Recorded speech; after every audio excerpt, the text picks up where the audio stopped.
24 Hours of Le Mans. Arguably the most prestigious race on Earth. Certainly one of the most impassioned and ruthless challenges known to anyone. This race defines the phrase rich history. Simply uttering the words Le Mans sends goosebumps across racing fans all over the world. And it's happening all over again this weekend, with the race celebrating its 99th anniversary. With that in mind, what better opportunity would there be to tell its story, the history of the 24 Hours of Le Mans.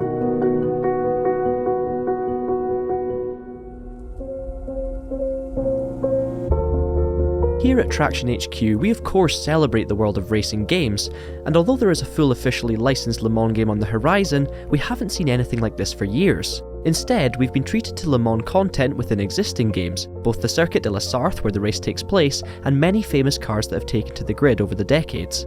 The 24 Hour of Le Mans Virtual and the Le Mans Virtual Series held on R-Factor 2 also brings current day Le Mans to life, with many of the biggest drivers and teams taking part in the latest machinery. However, when it comes to the history of the Great Race, we feel 3 specific games have the strongest representation. These are the ever-popular Assetto Corsa with its plethora of Ferraris and Porsches, Project Cars 2 with vehicles from almost every era and a classic Circuit de la Sarthe layout, as well as Gran Turismo 7, and to be honest, the whole Gran Turismo franchise in general for its endurance racing inclusion over the years. Thus, our journey begins as we take a look at this event's incredible history through the lens of these racing games.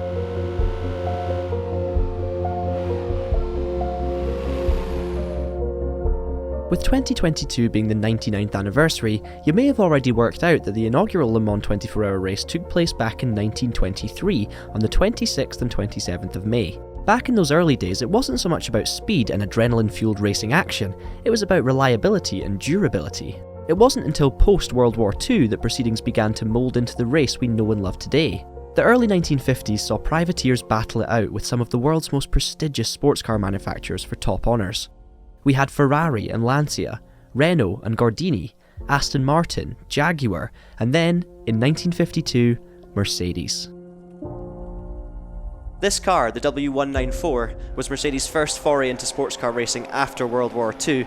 It's got a 3-litre straight-six engine, producing around about 180 brake horsepower, which is pretty much the same as I race with in my Mazda in Club Enduro, and a lot less than its competition at the time. But this car was sleek, and it was light, and it was also reliable, so even on the old Circuit de la Sarthe, which, let's face it, is very much a power circuit, it was able to beat its competition in its one and only outing and take overall victory.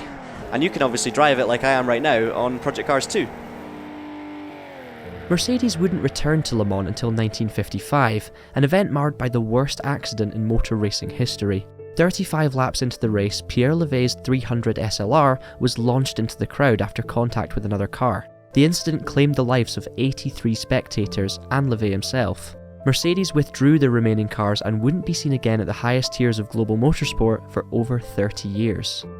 In a decade marred by tragedy, the racing continued, and the most successful manufacturer throughout the 50s was actually Jaguar, with outright wins in 51 and 53 for their all-new C-types. However, it was their following effort, the D-Type, that brought them 3 consecutive victories, and with it, a place in Le Mans folklore. Their second and third wins in 56 and 57 meant an awful lot to Scots specifically, as the recently formed Ecurie Ecosse team, Scottish by the way, with Ron Flockhart at the wheel, also Scottish by the way, were the first driver and team combination to win back-to-back titles post-war. Sorry, I had to squeeze that bit in. This car is available to drive on Gran Turismo 7, unless you're me, because they don't accept Scottish notes, and I can't afford it anyway. The 1958 edition would finally see Jaguar dethroned, and you may have heard of the manufacturer that managed it. Yes, of course, it was Ferrari, and it was this car, the 250 Testa Rossa, that got the job done. Now, despite the incredible 3-litre V12 engine, this car wasn't actually as competitive as its rivals, and it took a lot of rain and some mid-race incidents for both Lotus and Jaguar for Phil Hill and Olivier John de Bian to inherit victory. So maybe it was luck then?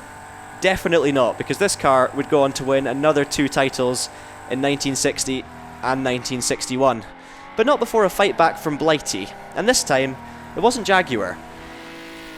It was this, the Aston Martin DBR1, which is also, as you can see, available to drive in Project Cars 2. Now, much like its British counterparts over at Lotus and Jaguar, this car was incredibly quick.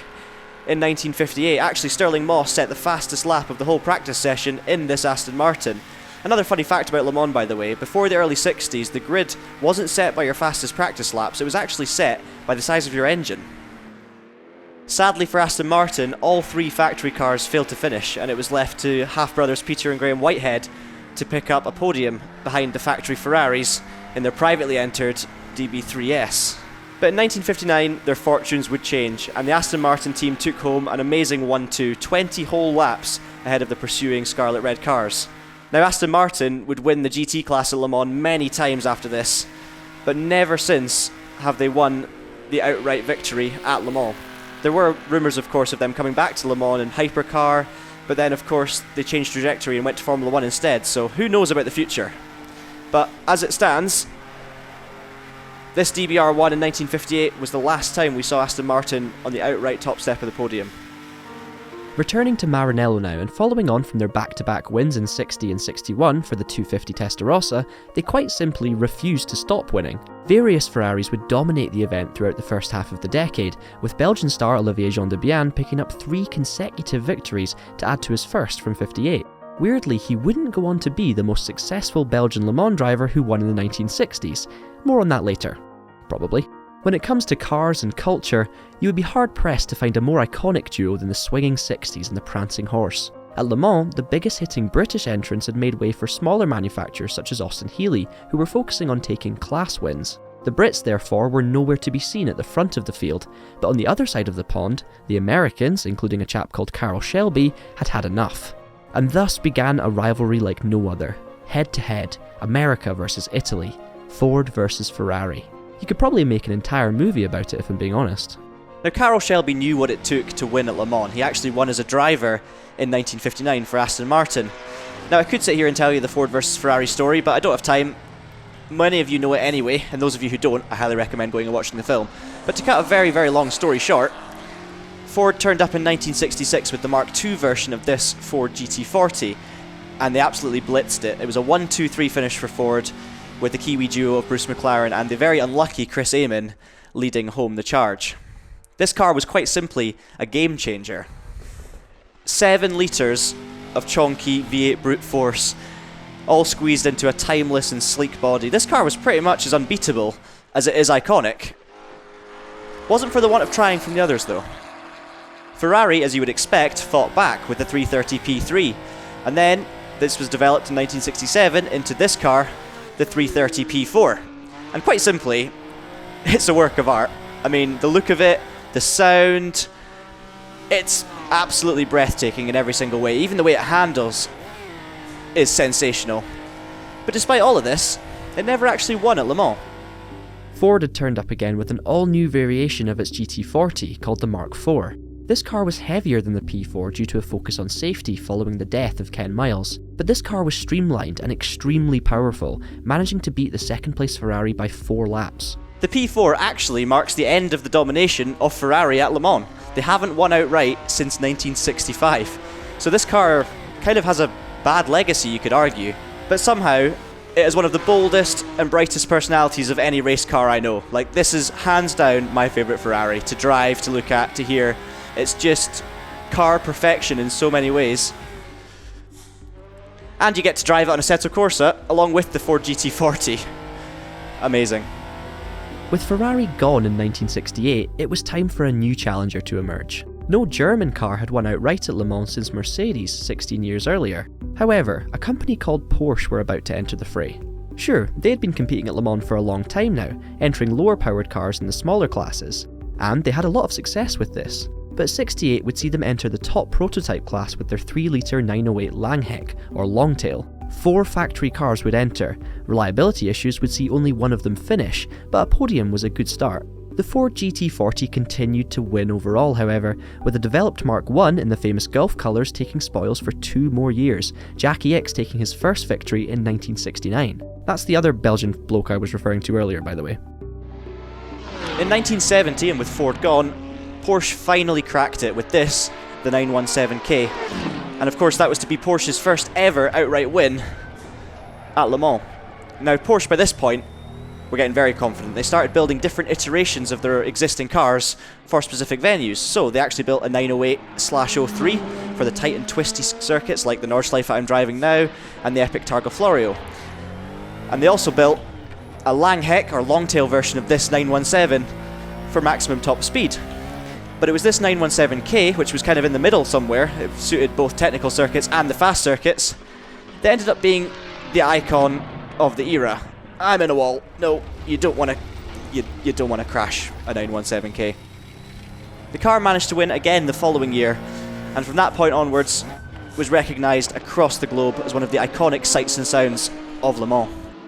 In 1972, the event saw some big changes. The class structure was revised, limiting engines to 3 litres, and the track layout continued to evolve with the introduction of what would become known as the Porsche curves, which on a personal note, by the way, is my favourite section of racetrack in existence. All of the top 5 finishers from the previous year were no longer eligible, and the shake-up in the order saw French team Matra come out on top 3 years in a row with their MS670. Sadly, this car isn't available in official capacity in any of these games, so we can't really drive it. We can, however, drive the next car that was to win back-to-back titles soon after.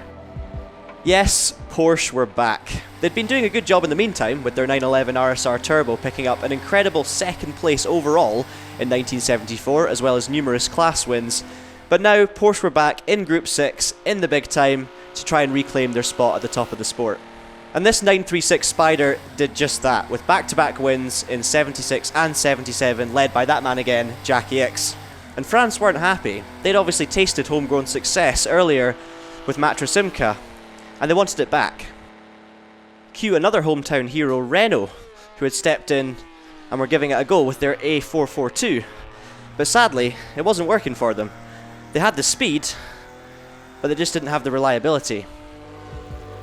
In 77, they were only a handful of hours away from victory when engine failure sent hearts breaking across the home nation. History looked like repeating itself again in 78 as 2 of the 3 factory cars suffered from gearbox problems through the night. It was a very tense final morning for everyone involved, but they held on with their third car and took victory ahead of the 2 Martini Porsches. Now, people don't really talk about these late 70s Group 6 cars that much, nothing in comparison to a lot of other Le Mans icons. In fact, you may not even know that much about them at all. And that's probably down to what happened at Le Mans heading into the 1980s. Renault Alpine disappeared after their victory, and in 1979, Porsche were the only major works effort to appear in Group 6. Their competition came from Mirage and Rondo, but neither of these Cosworth-powered entries with smaller budgets were able to sustain a winning challenge. In fact, neither were the Group 6 Porsches. They may have had the pace, but both Works 936s failed to see the checkered flag. In the end, it was in fact 3 more road-like Group 5 Porsches that swept the podium, with a famous P2 finish for late American film star Paul Newman on his Le Mans debut. Fun fact for you racing fans, Paul Newman's final film appearance was actually voicing Doc Hudson in the original Cars film. The 935 then, another Porsche to add to the list of Le Mans winners. They were seriously beginning to rack up the victories at this stage, but pulled out with their works team in 1980 to focus on other projects. With no major work teams on the grid in the top Group 6 class, it marked a low point in the event's history. Privateer Jean Rondo took the win in the car he had built, but things had to change. The regulations weren't working, and some of the aura surrounding Le Mans was fading, with no major manufacturers fighting at the top. The ACO needed to try something, so how about a new class structure, a new set of regulations? And so, in 1982, a new dawn of endurance racing was upon us. Group C.